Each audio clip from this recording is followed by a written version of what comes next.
ये कहानी एक वॉचमैन की है जिसके साथ कुछ ऐसा हुआ जो कि वो कभी नहीं भूल सकता था। इस वॉचमैन का नाम था रमेश। रमेश हर रात की तरह बिल्डिंग के नीचे अपनी कुर्सी पर बैठा था। छोटी सी सिक्योरिटी केबिन, बाहर हल्की हल्की बारिश हो रही थी और उसके केबिन में एक हल्की सी लाइट जल रही थी। बारिश के कारण लाइट ब्लिंक कर रही थी। उसके सामने एक पुराना मॉनिटर था जिसमें बिल्डिंग के 6 सीसीटीवी कैमरास कनेक्टेड थे। उसका काम बहुत ही सिंपल था, बस स्क्रीन पर नजर रखना था, कोई अजीब मूवमेंट हो तो नोट करना था।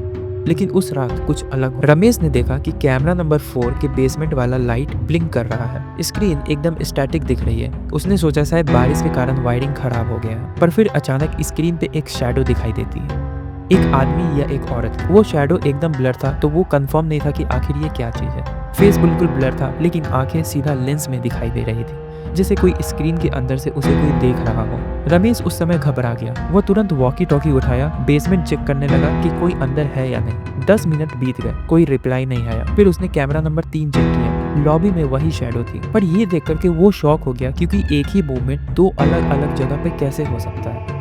रमेश ने डिसाइड किया कि वो खुद जाकर के वहां चेक करेगा। उसने अपना टॉर्च लिया और बेसमेंट की तरफ चला गया। रमेश बेसमेंट का दरवाजा खोलता है तो उसे एक अजीब गंध आती है, जैसे कोई पुरानी मिट्टी हो। उसने लाइट ऑन किया, पर वहां पर कोई नहीं होता है, बस एक पुरानी बेंच थी और एक टूटा हुआ कैमरा था। रमेश ने अपने आप से बोला, यहाँ तो कुछ नहीं है। और जब वो वापस मुड़ने लगा तो उसने देखा बेंच के पीछे एक आदमी खड़ा था। उसका फेस पूरा काला था और आंखें बिल्कुल लाल थी, और उसके होठ हल्के हल्के हिल रहे थे बिना आवाज के। रमेश चिल्लाने ही वाला था कि लाइट्स ब्लिंक हुई और सब गायब हो गया। ये सब देख करके रमेश बहुत ही घबरा गया। वो दौड़ता हुआ अपने केबिन में वापस आया। केबिन में उसने स्क्रीन पे देखा बेसमेंट कैमरा अब बिल्कुल क्लियर था। सबसे बड़ी शॉकिंग बात ये थी कि कैमरा नंबर 4 में वो खुद रमेश अभी भी बेसमेंट में दिखाई दे रहा था, और वो दूसरा रमेश धीरे धीरे कैमरे के पास आ रहा था, सीधा लेंस के पास। और तभी स्क्रीन ब्लैक हो जाती है। सुबह जब नेक्स्ट शिफ्ट आई, रमेश कैबिन में नहीं था, बस उसकी चेयर उल्टी पड़ी हुई थी और मॉनिटर ऑन था। सीसीटीवी फुटेज रिव्यू किया गया और उसने देखा रमेश खुद कैमरे के अंदर जा रहा था,